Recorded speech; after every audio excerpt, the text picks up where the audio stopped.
What is up, everybody? It's Noah with another unscripted commentary, and let's just hop right into it. Matt asks, I struggle with porn addiction, I think. I don't know for sure.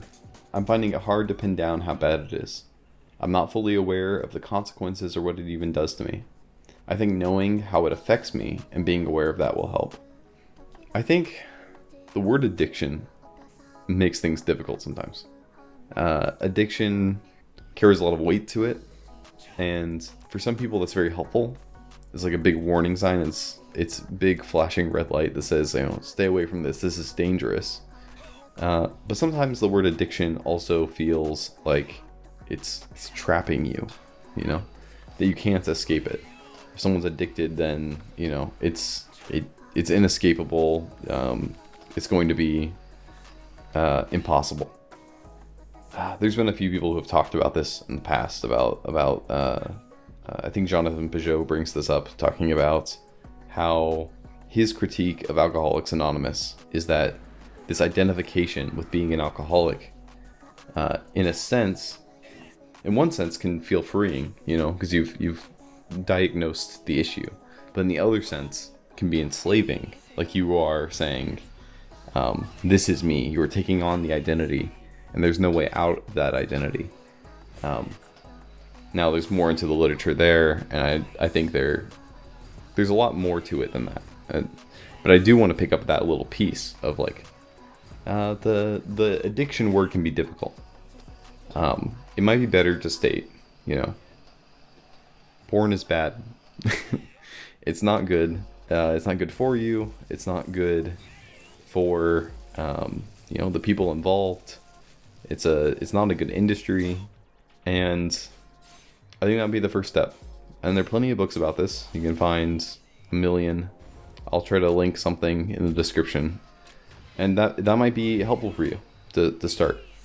And so maybe at this point, just knowing that this X is bad might be enough for you to just say, maybe it's time to not do this.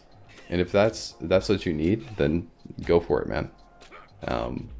But I think that's the first step. I think that's what you need. At least that's what it sounds like. So I wish you the best of luck, Matt. I hope you have a good group around you to help you out with that journey. But I just think that's the first thing, is just saying, hey, this thing is not good for me. Let's get it out. The next question is from Henny Jico on Instagram.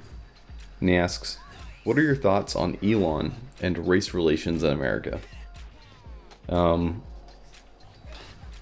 want to start by saying I am not qualified at all to answer any piece of this. I am just a guy in America making videos talking about, philosophy and video games. And once in a while I'll touch on politics, but not very often. So I'm going to be a little bit roundabout about both of these, and we'll see. Fundamentally, my bias is towards a few things, but for the most part, I have a bias towards religion, and specifically the Christian ethic and story. And so to start out with the race relations piece, the Bible has a very specific vision of the eschaton, is what it's often called, but the end of the world. What is the ultimate vision for what will be and what should be, right? This is the ideal that's put forward. There's this vision of a city where people are gathered, but there's also this section, and I'm not going to pull it up right now, but you can look it up. But it's this vision of a crowd, and they are all worshiping God together. And it says that they are speaking in all tongues, and they're of all tribes and nations. And it's this vision of this, diverse unity. This group of people who are all very different from one another in every single possible way. They don't speak the same language. They don't look like each other. They dress differently. They have different cultural practices, yet they are all pointed towards one vision of the divine, you know? And so that's my bias, right? This is where I think this is the right race relation, right? Is this acceptance of differences and of these things that make us unique, and at the same time all being pointed towards the same thing, which, you know, to some might sound like a contradiction or a kind of being glib, but I think that's true. I think that is what that ultimately has to look like, you know? If you have people who are very different from one another, it's really hard to be on the same page and get along.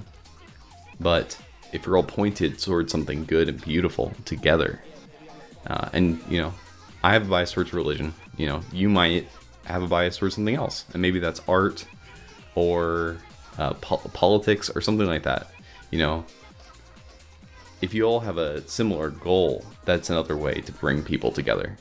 You can also have a similar goal of having the same enemy, but that unity does not last very long when you have the same enemy, because as soon as that enemy is gone, you know, what do you do? So I think that's the right goal. And so what do I see when I see America? I see that happening in some places. I see there are people who are unified towards a common goal, and, you know, who are not from similar backgrounds. I see a lot of people who, you know, unite around a common enemy, and they're very different. And, you know, I see that fall apart. Excuse me. But I also see a lot of division.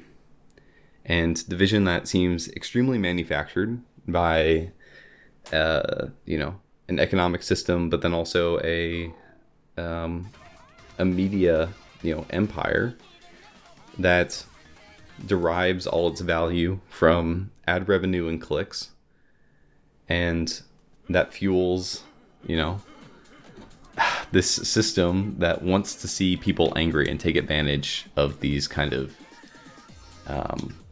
tendencies in the human nature to, you know, find differences in others and attack them for it.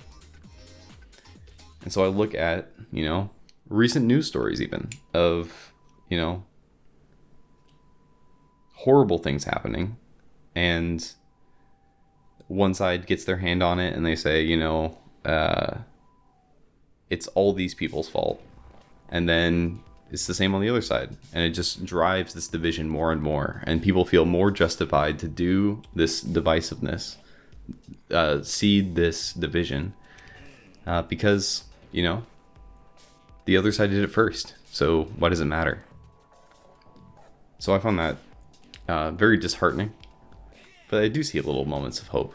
And so when I see things like, you know, people being able to be humans with one another, and, you know, they are very different and they come from different backgrounds, and they're able to love each other well and be best friends, I find that extremely admirable and beautiful. Like, that is what beauty is to me, is things, people and everything coming from very different places and coming together towards a common goal. I think one of the things that's extremely moving for me is seeing, you know, a crowd towards a common purpose that's good and beautiful. Like, that is one of the most moving things for me. Wild tangent, kind of. On the other end, what are my thoughts on Elon? Interesting. My first thing is, Elon Musk is a human being, right? So he has his flaws, like anybody does. And I think sometimes people look at the power he has and they have a less empathy for the situation he's in. And I don't think that's entirely fair. I don't know if I'm not going to speak for anybody else. I don't think I could do necessarily better than he does with the amount of attention in the places he puts himself. I think sometimes the places he puts himself and the things he does for attention, I think, are incredibly stupid. But I don't know if I would behave much better with the amount of power that he has. And so that's one thing. Along with that, I don't think he's a very good person on an individual level, right? I think he has probably, he has people who love him and people who are close to him. I think there are, points of immorality in his life that, I think need to be addressed. So that's another piece.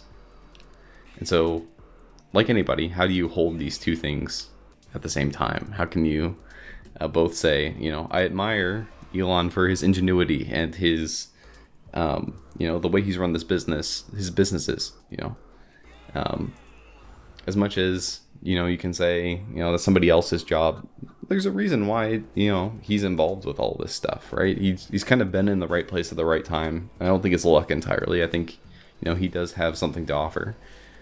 At the same time, I don't agree with everything he says or does. And actually, I disagree with a lot of it. And so how do you kind of hold both hand in hand?